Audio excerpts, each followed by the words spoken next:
Hello everyone, आप सभी का स्वागत है मैग्नेट ब्रेन्स के शानदार यूट्यूब चैनल पर, जहां पर हम सभी लोग मिलकर आपको प्रोवाइड कराते हैं 100% free of cost high quality educational videos of K-12 यानी किंडरगार्टन से लेकर class 12 CBSE board English medium high quality educational videos आपको हम सारे सब्जेक्ट्स के प्रोवाइड कराते हैं इसी यूट्यूब चैनल पर। सीबीएसई के बच्चे हो, बढ़िया तरीके से पढ़ो फ्री ऑफ कॉस्ट। अच्छा, अगर आप हिंदी मीडियम में UP board, MP board, Bihar board, Rajasthan board या दिल्ली बोर्ड क्लास 6 से क्लास 12 तक की किसी क्लास में है, हिंदी मीडियम के बच्चे हैं, तो भैया magnet brains Hindi medium YouTube channel पर जाकर पढ़ो। वहां पर आपको बढ़िया वाली एजुकेशन प्रोवाइड कराई जा रही है हमारी हिंदी मीडियम टीम की तरफ से। तो देरी किस बात की है यार, विन विन सिचुएशन है, बढ़िया तरीके से पढ़ाई करो मैग्नेट ब्रेन्स के साथ। नोट्स के लिए भी हमारे पास वेबसाइट है, एप्लीकेशन है, भाई विजिट करो। क्लास 6 से class 12 English and Hindi medium all subjects के नोट्स आपको पीडीएफ फॉर्मेट में मिल जाएंगे। This side Zeeshan, your maths mentor, आप सभी का स्वागत करता हूं मैग्नेट ब्रेन्स के यूट्यूब चैनल पर। आज इस सेशन में हम शुरू कर रहे हैं आखिरी चैप्टर। ये बिल्कुल, हाँ बिल्कुल जी, बिल्कुल वही जी हाँ, आज हम प्रोबेबिलिटी करेंगे। तो प्रोबेबिलिटी की शुरुआत करते हैं, शुरू कर रहे हैं आखिरी चैप्टर। तो क्लास 12 अपन का सफर यहीं तक का था, ऐसा नहीं है भाई, अभी तो अपन शुरू कर रहे हैं इस चैप्टर को, ठीक है। तो 13 chapter is the last chapter of class 12 mathematics, ठीक है। एनसीईआरटी से अपना आखिरी चैप्टर है, सिलेबस का आखिरी चैप्टर है। अच्छा चैप्टर है, नो डाउट, बहुत शानदार चैप्टर है। आपको दिमाग बहुत ज्यादा इसमें यूज करना पड़ेगा, बहुत प्यारा चैप्टर है। आइए चैप्टर शुरू करते हैं बढ़िया तरीके से, ठीक है। 13 चैप्टर का ओवरव्यू देखेंगे भैया, चैप्टर ओवरव्यू। चैप्टर ओवरव्यू के साथ साथ हम क्या देखेंगे सर जी? चैप्टर ओवरव्यू के साथ साथ हम देखेंगे थोड़ा सा इंट्रोडक्शन पार्ट, ठीक है। तो चैप्टर ओवरव्यू पढ़ते हैं सर जी, इंट्रोडक्शन, ठीक है। बच्चा यहां पर आपको क्लियरली मेंशन्ड है इंट्रोडक्शन, ठीक है। मतलब ये चैप्टर ओवरव्यू होने के बाद आपको आपसे थोड़ी बात की जाएगी, आपको कुछ चीजें बताई जाएंगी। जैसे मैं इस इंट्रोडक्शन में आपको कंडीशनल प्रोबेबिलिटी की थोड़ी थोड़ी बात बता दूंगा, क्योंकि अगर मैंने ज्यादा चीजें बताई तो फिर मैं यहां क्या बताऊंगा, यहां क्या बताऊंगा, बेस थ्योरम में क्या बताऊंगा, है ना। तो ये सारी चीजें आपको डिटेल में बताई जाएंगी अलग अलग वीडियोस में। अभी इंट्रोडक्शन में मतलब आप कह सकते हो प्रोबेबिलिटी के कुछ बेसिक्स रूल, कुछ चीजें अपन देखेंगे, ठीक है। अब इंट्रोडक्शन के बाद ये जो आपको दिख रहा है ना कंडीशनल प्रोबेबिलिटी, जी हां, ये कंडीशनल प्रोबेबिलिटी सीधा हमारे क्लास 12 यानी 12वीं कक्षा का टॉपिक है। पर मैं क्या कर रहा हूं, यहां मैंने मेंशन नहीं किया है, बट स्टिल मैं आपको बता देता हूं बच्चा। इस वीडियो यानी कि ये इंट्रोडक्शन, मतलब जो अभी आप वीडियो देख रहे हो ना, इसमें इंट्रोडक्शन ही रहेगा। इस वीडियो और नेक्स्ट वीडियो के बीच में आपको एक वीडियो मैं प्रोवाइड कराऊंगा, जी हां, ये मैं वीडियो आपको प्रोवाइड कराऊंगा, दिस इज फॉर श्योर। और इस वीडियो का क्या नाम होगा, मैं आपको नाम भी बता देता हूं। इस वीडियो का नाम होगा recalling probability of previous classes. इसका क्या नाम होगा? रिकॉलिंग, ठीक है। ये मैंने अभी हाल डिसीजन ले लिया खड़े खड़े।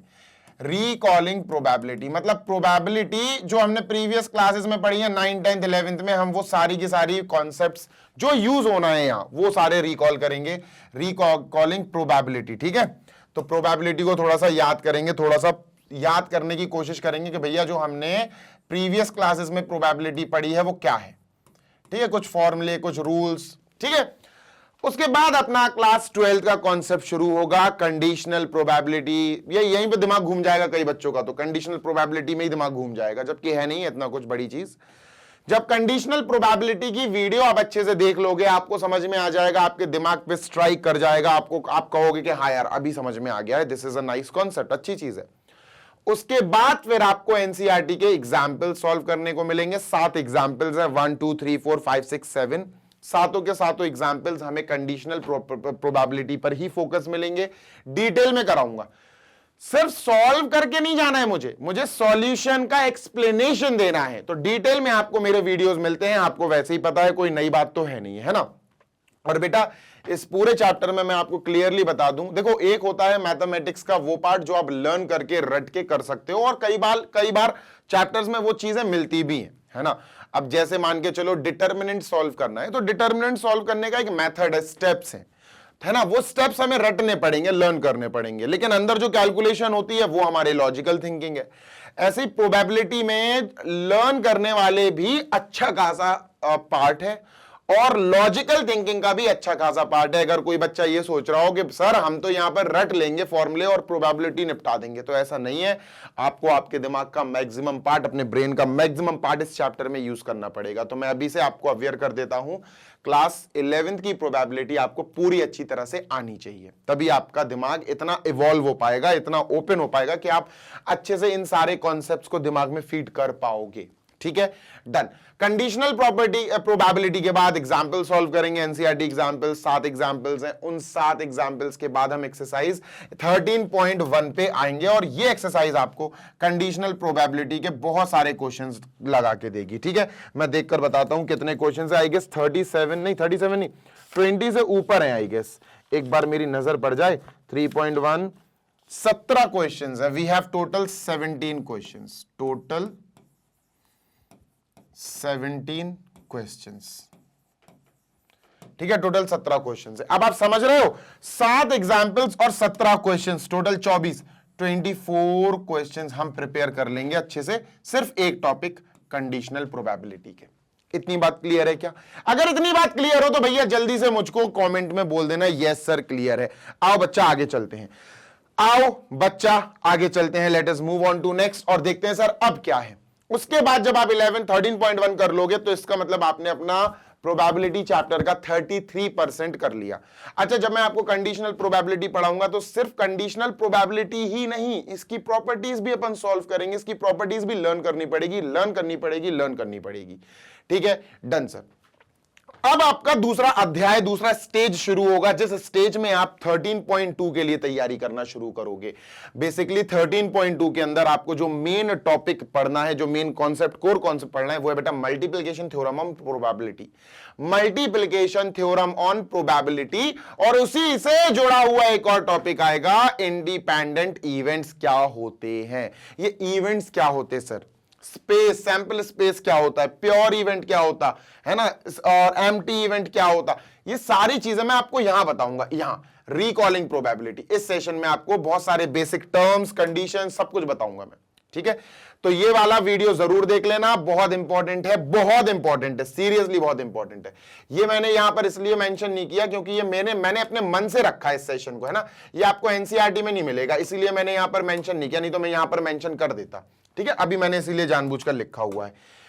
ठीक है सर जी, डन। उसके बाद जब आप मल्टीप्लिकेशन थ्योरम समझ लोगे, आप इंडिपेंडेंट इवेंट क्या है समझ लोगे, आप एनसीईआरटी के एग्जाम्पल सॉल्व करने लायक बन जाओगे। और फिर से बेटा आपको एनसीईआरटी के कुछ एग्जाम्पल सॉल्व कराऊंगा मैं। और सुनो, एनसीईआरटी के एग्जाम्पल्स बेसिकली अपन अलग से सॉल्व नहीं करेंगे, ये एनसीईआरटी के कुछ एग्जाम्पल्स आपको इसी वाले वीडियो में मिल जाएंगे और कुछ एग्जाम्पल एनसीईआरटी के आपको इस वीडियो में मिलेंगे। मान के चलो 8 और 9 एग्जाम्पल आपको मल्टीप्लिकेशन थ्योरम ऑन प्रोबेबिलिटी के साथ मिल सकता है, हो सकता 9 एंड 10 एग्जाम्पल आपको इंडिपेंडेंट इवेंट्स के साथ मिल सकता है, हो सकता है। ठीक है, तो ये पॉसिबिलिटी है। जैसे जैसे एग्जाम्पल्स आएंगे, जैसे मल्टीप्लिकेशन थ्योरम के बाद आपको एग्जाम्पल 8 एंड 9 मिल जाएगा बेटा इसी वीडियो के साथ, है ना। फिर आप इंडिपेंडेंट इवेंट पे आओगे तो इंडिपेंडेंट इवेंट में एग्जाम्पल नंबर बेटा 10, 11, 12, 13, 14 नहीं 10, 11, 12, 13, 14 का तो वीडियो मैंने शायद अलग ही बना रखा है। ठीक है, तो उसके लिए आपको मतलब आपको अच्छे से वेरिफिकेशन मिल जाएगा, सॉरी वेरिफिकेशन कह रहा हूं, बाइफर्केशन, मतलब चीजें बहुत अच्छे से आपको मैनेजेबल मिल जाएंगी कि हाँ सर आपने जो पढ़ाया है वो एनसीईआरटी को ही फॉलो करके पढ़ाया है। ठीक है, जब आप 11 निकल रहा है मुंह से, जब आप 13.2 तक पहुंच जाओगे भैया, मल्टीप्लिकेशन थ्योरम समझ गए प्रोबेबिलिटी का, इंडिपेंडेंट इवेंट समझ गए प्रोबेबिलिटी का, एनसीईआरटी के एग्जाम्पल्स कर लिए सर, अच्छे खासे एग्जाम्पल 14 तक 14 तक एग्जाम्पल आप कर लोगे और फिर आप तैयार हो जाओगे बेटा 13.2 के लिए। एंड बिलीव मी 13.2 करने के बाद आपका कॉन्फिडेंस लेवल बहुत हाई हो जाएगा, क्योंकि 13.1 और 13.2 आपकी पूरी यूज होने वाली है 13.3 लास्ट एक्सरसाइज में।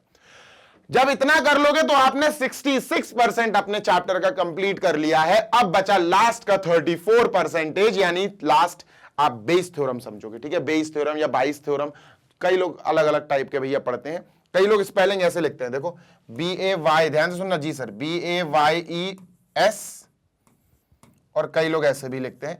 अलग अलग बुक्स में मैंने दोनों ही देखे हैं, तो भैया ये मत आप कंफ्यूजन क्रिएट करना कि सर दोनों अलग हैं, क्या दोनों अलग नहीं है, दोनों सेम ही है। ठीक है, तो बेस थ्योरम पढ़ेंगे भैया, बेस थ्योरम के बाद हम कुछ एग्जांपल सॉल्व करेंगे और बिलीव मी एग्जांपल्स काफी हैं, काफी है। और फिर जाके जब हम एग्जाम्पल सॉल्व करेंगे, we will be ready to solve 13.3 exercise, जिसमें भी अच्छे खासे 24 क्वेश्चन है, आई गेस 23-24 क्वेश्चन है।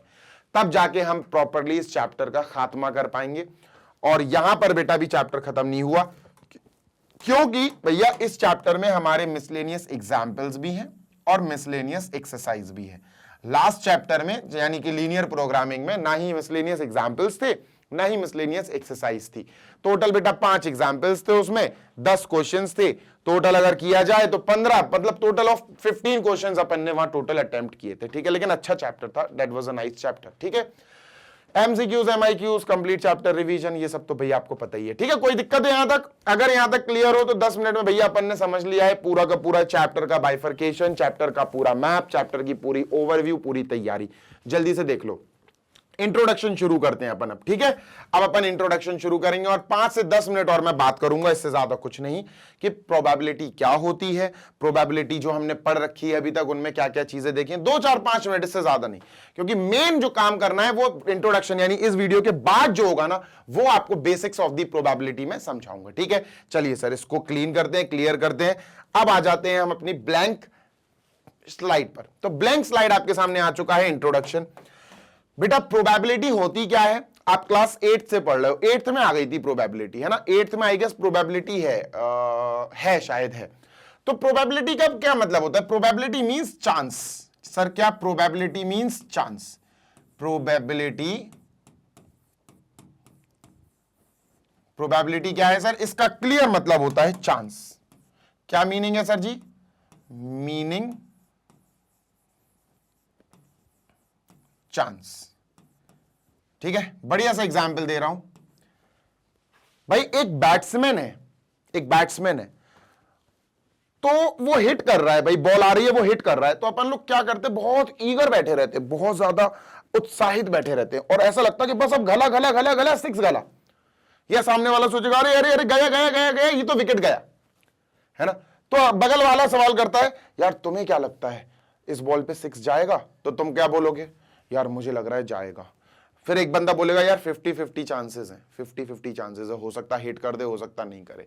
ये जो अनुमान लगाते हैं ना, जो अनुमान लगाते हैं बेसिकली, इस अनुमान को ही प्रोबेबिलिटी कहते हैं। प्रोबेबिलिटी का मतलब होता है परसेंटेज ऑफ चांसेस, कि भैया ये चीज होने के कितनी संभावना है, ये चीज होने के कितने चांस हैं।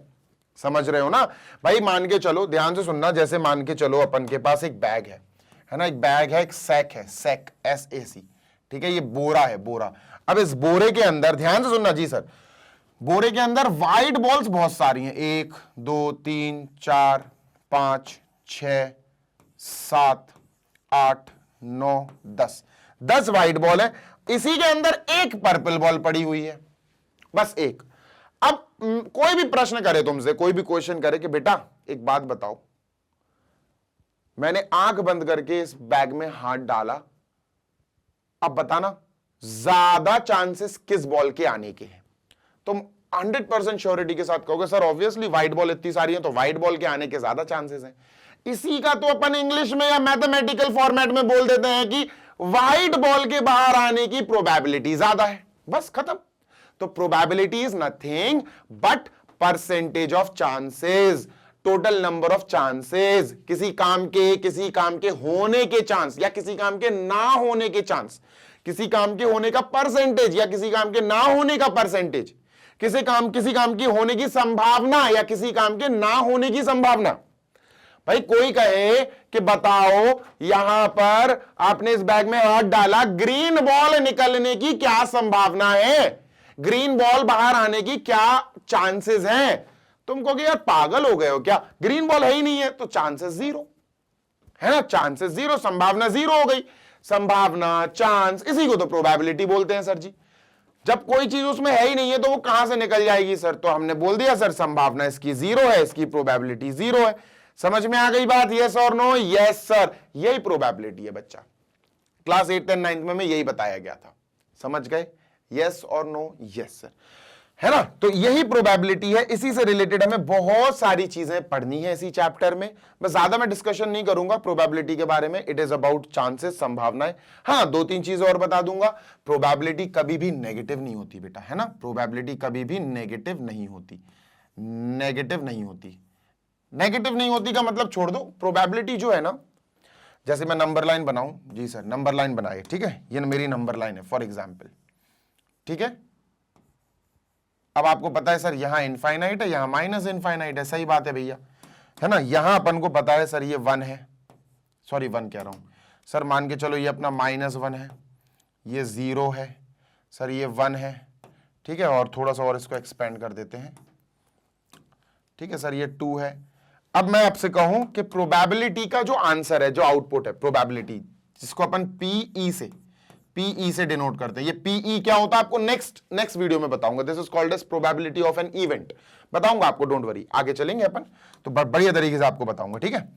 तो पीई, इसको अभी फिलहाल आप सिर्फ प्रोबेबिलिटी पढ़ सकते हो, किसी काम के होने की प्रोबेबिलिटी, है ना। और ऐसा आ जाए पी ई डैश, ई के ऊपर एक छोटा सा डैश लग जाए तो नॉट ई पढ़ते हैं इसको, not E, probability of not E, ये होता है probability of happening an event, किसी काम के होने की प्रोबेबिलिटी।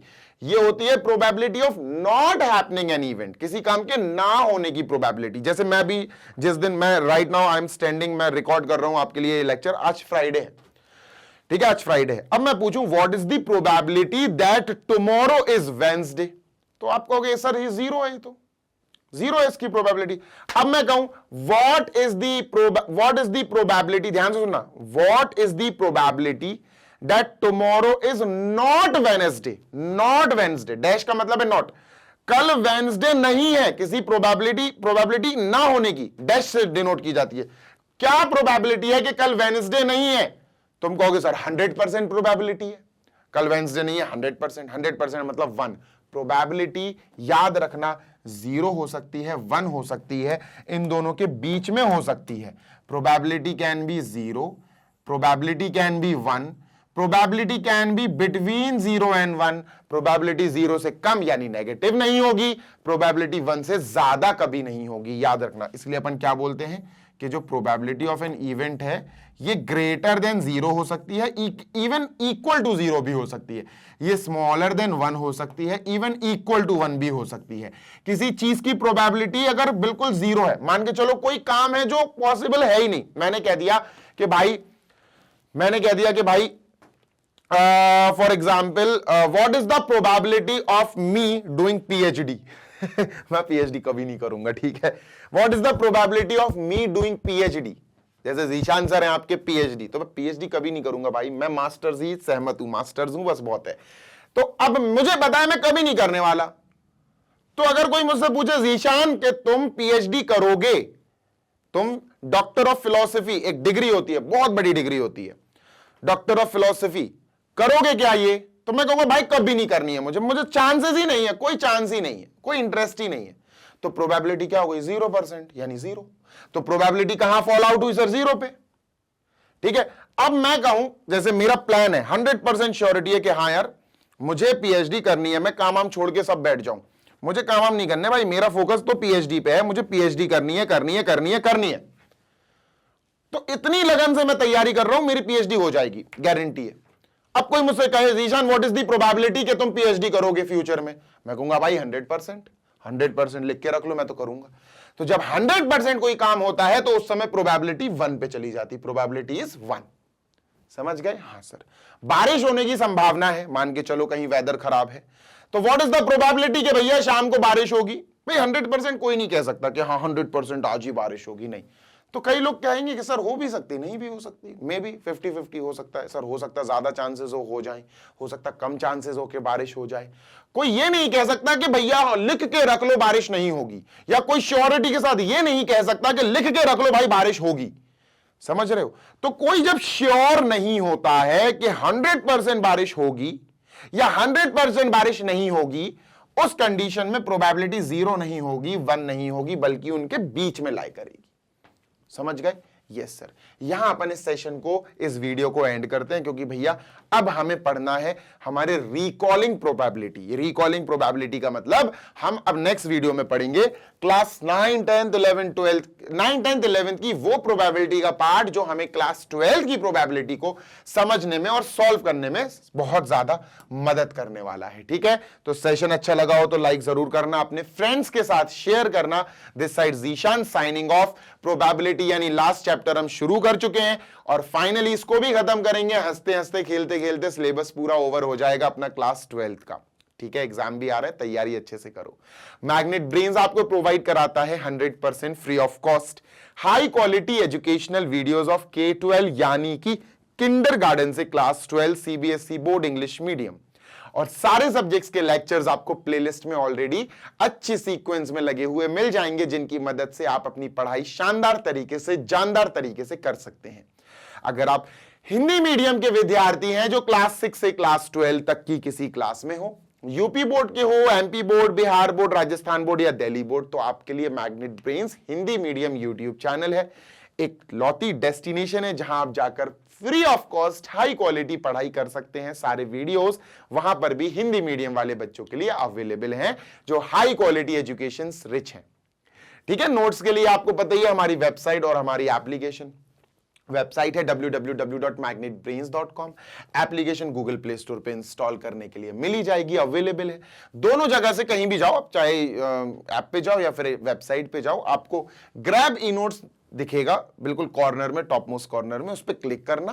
क्लिक करने के बाद आप क्लास 6 से class 12 English and Hindi medium all subjects के एक्सपर्ट्स द्वारा बनाए गए नोट्स डाउनलोड कर सकते हैं और मस्त पढ़ाई कर सकते हैं। जल्दी मिलेंगे आपसे नेक्स्ट वीडियो में। Till then happy learning, take care, bye.